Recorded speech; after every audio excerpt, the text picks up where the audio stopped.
সোহরাওয়ার্দী উদ্যানের মহাসমাবেশ জুলাই মাসেই জুলাই সনদ ঘোষণা সহ ১৬ দফা দাবি জানিয়েছে ইসলামী আন্দোলন বাংলাদেশ।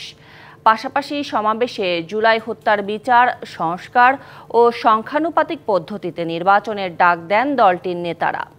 এতে একাত্মতা জানান জামায়াত, এনসিপি, গণ অধিকারের নেতারা।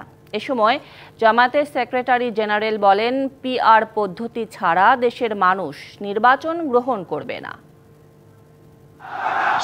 রাজধানীর ঐতিহাসিক সোহরাওয়ার্দী উদ্যান ৩ দফা দাবি নিয়ে মহাসমাবেশ ডাকে ইসলামী আন্দোলন বাংলাদেশ।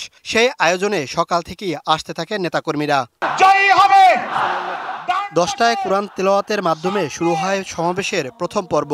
দুপুরে মাঠে জোহরের নামাজ আদায় করে দ্বিতীয় পর্ব শুরুর আগেই তৌহিদি জনতায় কানায় কানায় পূর্ণ হয় ময়দান। সমাবেশে যোগ দেয় জামাত ইসলামী, এনসিপি, গণ অধিকার পরিষদ, এবি পার্টি সহ বেশ কয়েকটি রাজনৈতিক দল। তাদের বক্তব্য ইসলামী আন্দোলন বাংলাদেশের ৩ দফার সাথে একাত্মতা জানিয়ে বলেন, সবাই ঐক্যবদ্ধ থাকলে আর কোনো ফ্যাসিস্ট সামনে দাঁড়াতে পারবে না।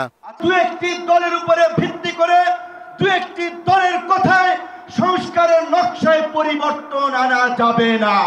আগামীর বাংলাদেশের সংসদে আমরা যদি আসলে জনগণের প্রতিনিধিত্ব চাই, তাহলে আগামীতে এই পিআর নিয়ে আমাদের আরো জোরে সোরে ভাবতে হবে।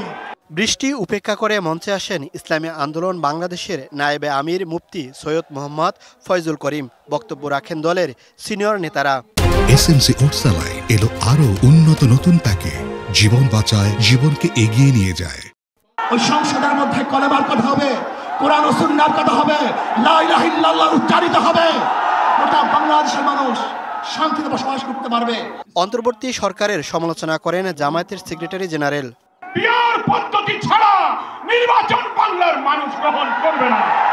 আগামী ৮-১০ মাস পরে যদি নির্বাচন হয়, আপনি সোজা থাকবেন কিনা আপনাকে এই ৮ মাসে নিরপেক্ষতার প্রমাণ আপনাকে দিতে হবে। সংবিধান মিনি স্বৈরাচার তৈরি হয়েছে, তাই প্রয়োজনীয় সংস্কারের পক্ষে মত দেন ইসলামী আন্দোলন বাংলাদেশের আমির। কারো ভোট যাতে অবমূল্যায়ন না হয় সেই ব্যবস্থা করতে হবে। তাই আগামী নির্বাচনে সংসদের উভয় কক্ষে অবশ্যই পিআর পদ্ধতিতে নির্বাচন দিতে হবে। ইসলামী আন্দোলন বাংলাদেশের এ সমাবেশ ইসলামী দলগুলোর ঐক্য আরও মজবুত করবে। পাশাপাশি ইসলামী দলগুলোর ভোট এক বাক্সে আসবে, এমনটি প্রত্যাশা করছেন দলটির নেতাকর্মীরা। এছাড়া তারা ছাপ জানিয়ে দিয়েছেন, পিআর পদ্ধতি ছাড়া কোনো নির্বাচন নয়। Mohaiminul Khan Apu, DBC news, Dhaka.